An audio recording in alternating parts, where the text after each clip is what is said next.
Hi guys, welcome back to my channel, and in today's video we are going to look at how you can do normal distribution in SPSS. So already my data is in SPSS, so I'm ready to do computation. So you go to graphs, and then you go to legacy dialogues, and then you scroll down to histogram. So I want to look at distribution of income after, because we have income before. So you click this income to the variable window, and then you click OK, and then your graph is being generated. So you see already your histogram has been generated. But for us to see the distribution, you double click this to activate.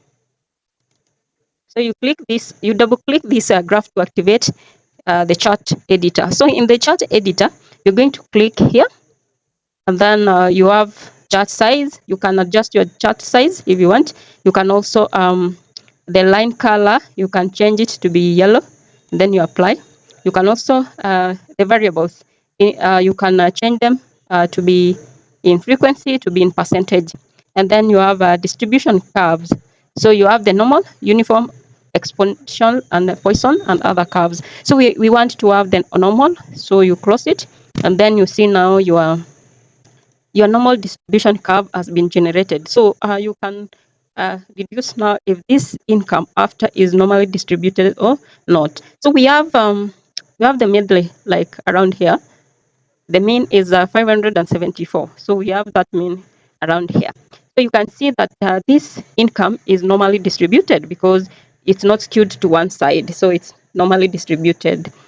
So that's all about generating a normal distribution histogram chart.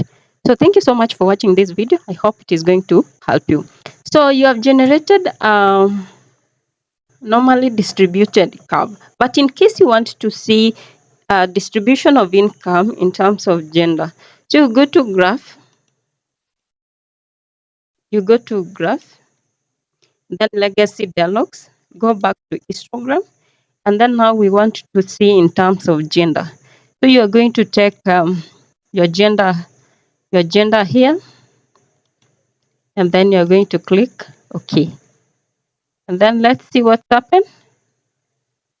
So you're going to have distribution in terms of income after for gender, female and male. So you can always make a good report in terms of after maybe looking at the general population in terms of distribution of income.